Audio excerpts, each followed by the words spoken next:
The next part of the podcast, Back Swinegate and Little Stonegate, begins here. On your left is Finkel Street, a narrow crooked lane from St Sampson's Square to Back Swinegate. Audrey Peace was born at number 17 Finkel Street in 1927. She remembers the street being referred to as Mucky Pig Lane because the drovers brought the pigs along it to the Swinegate market, although in 1812 the lane is referred to as Mucky Peg Lane after a decrepit old lady there.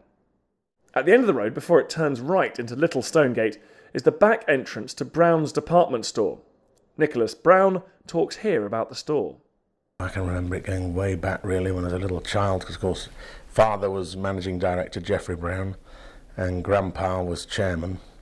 So of course at home life it was still very big round the dinner table. They'd often be talking about work.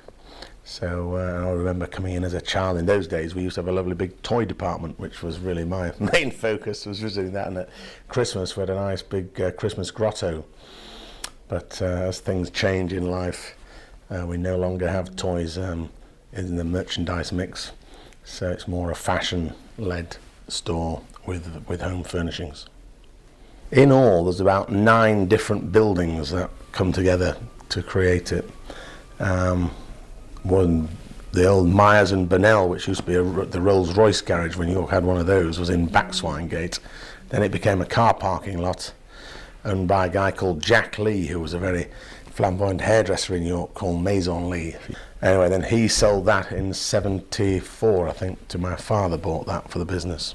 And then the last piece of property we got was actually Henry Ward's The Ironmongers. That was the last bit of the jigsaw that brought it all under our control. Continue along Little Stonegate, originally a continuation of Swinegate. Myers and Burnell's garage vehicle entrance was in Little Stonegate. The firm dated back to the early 1800s as coach builders and harness makers, and subsequently moved into motor dealing.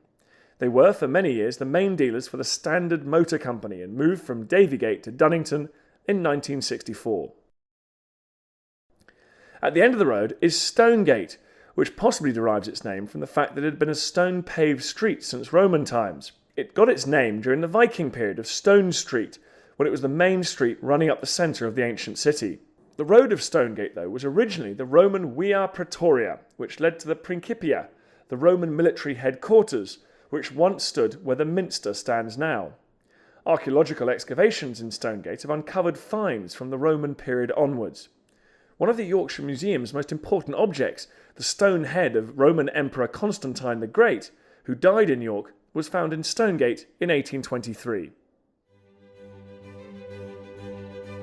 The next section of the podcast begins here.